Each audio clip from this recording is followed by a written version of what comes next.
There are so many things I wish I knew as an independent musician, like so much. The journey has been quite interesting. One of the first things I wish I knew as an independent musician that I feel like people just don't talk about enough is the fact that it takes money. Money. Booking the sessions, paying producers and engineers with studio time, music videos, funding the marketing plans, funding the ads on social media, funding networking trips, like whatever you're funding, hair, makeup, wardrobe, all of that is money. If you can learn how to do something yourself, if you can learn how to produce, if you can learn how to engineer, master, anything like that, do learn it. If you can make your own graphic art, if you can make your own music videos, like do it. Be prepared to market yourself. The amount of effort and time and like all these things that you do to make sure that your music's getting pushed out, you're being heard, you're being seen, that thing you put all this money into, that music video is getting ads. I have sat through hours and hours and hours on YouTube University trying to figure out Google ads, Facebook ads when they were popular. No shade, Facebook. It's all the things. Be prepared to like try things and fail at things, especially if you're doing it by yourself. I can't put enough emphasis on that. Like, if it's just you, give yourself a lot of grace. Try to plan things out as much as you can.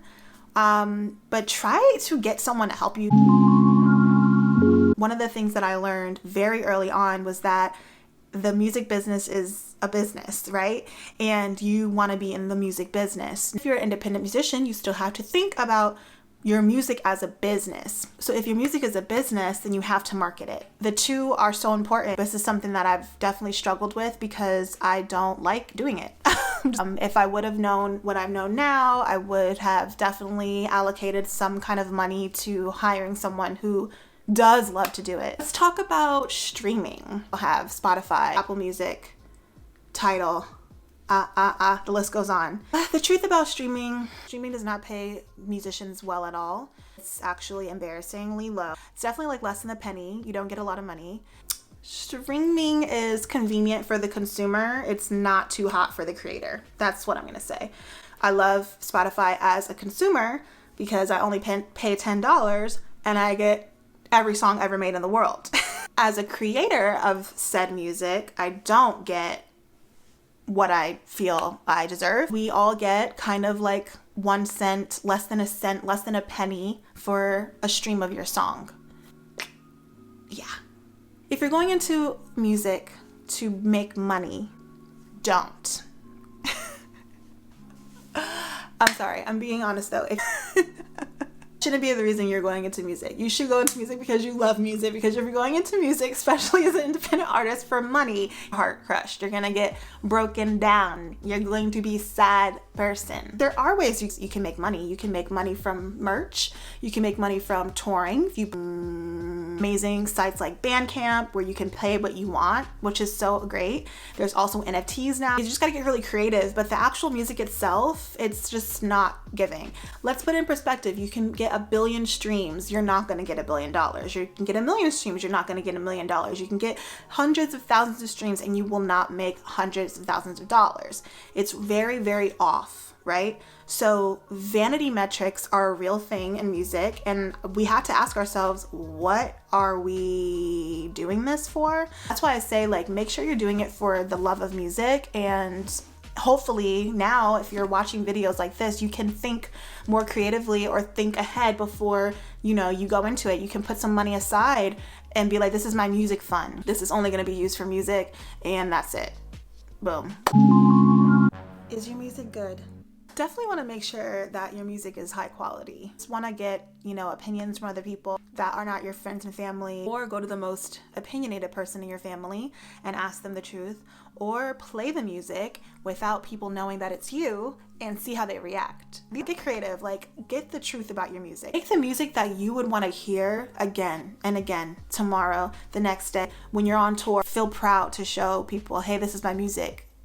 That is the real bag. Music lasts forever. So create quality, create something you're proud of, create real good music. Like, invest in vocal lessons, sing every day, practice writing. If you're a songwriter, practice your instrument. If you play an instrument, practice producing. If you produce as well, like, just practice. Don't focus too much what other people are doing. Like, just find your thing, do your thing. Know your business. Contracts, splits, copyrights. Contracts are very important even as an independent artist. At photo shoots where I've had to send the photographer permission to use, like NDA, just kind of like, you can't use my image. I'm using this for, business purposes, etc. Paying people fairly, establishing a rate, putting it down on paper, having said rate agreed upon by both parties. Even if it's just a photo shoot, I don't care. Like, get it in writing. So if you're having like a show, you're gonna pay the band members, or you're gonna pay the DJ, whoever is there on stage with you.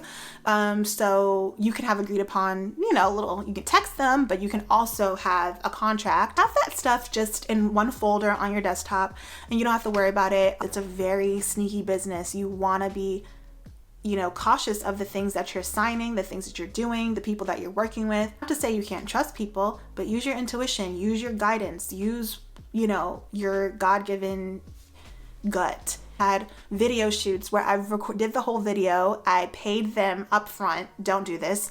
And I had to go to hell and back to get the video. Like, I'll never forget this. It happened to me maybe one time, but one time is just too many. And it will never happen again. Be professional. Your contracts.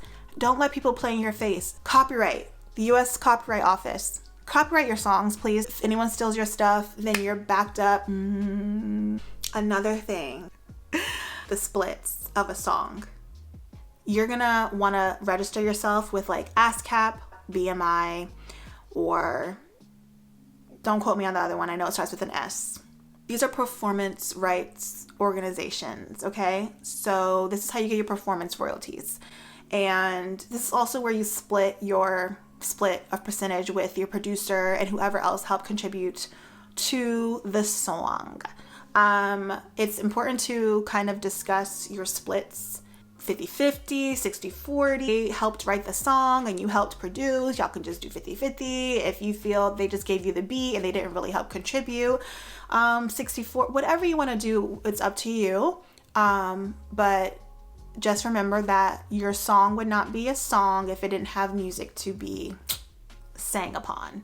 That's just if you're like a singer-songwriter. If you're doing it yourself, kudos to you. You can just put yourself. There's so much information online about this. Like, Ari's take is great. Just do a little Googly search and a little YouTube and it'll pop up. Know that stuff, learn that stuff. I'm still always learning new things.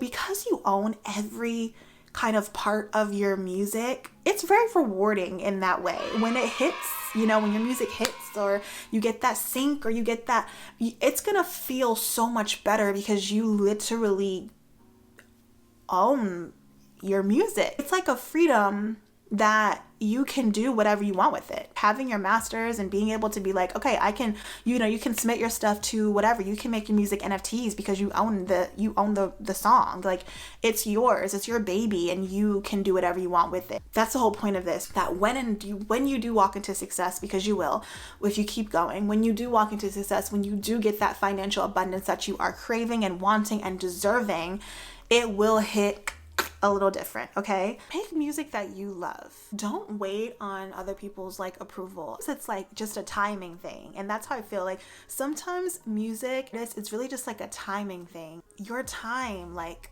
it will come. I really had to chill and think, okay, why do I love to make music? Who do I want to hear this music? All these questions I have. Questions I wasn't asking before.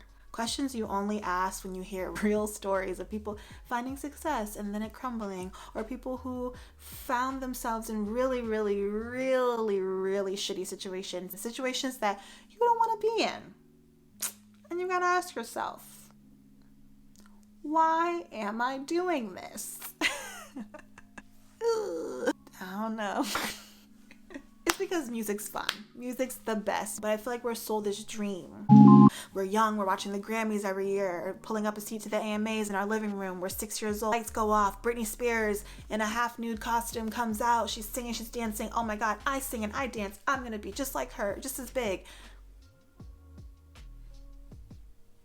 An illusion. Understanding that when that illusion gets broken, be ready to fight for your dream. I'm not married to the idea of doing this for some kind of like worldly outcome. I'm doing this because I love it. That is basically all I can think of. There's so many other things I could talk about. I hope it was helpful and not too much of like a downer. I want to be like real here because I feel like there's enough of the fluff. Happy creating, keep going, and I love you. Bye.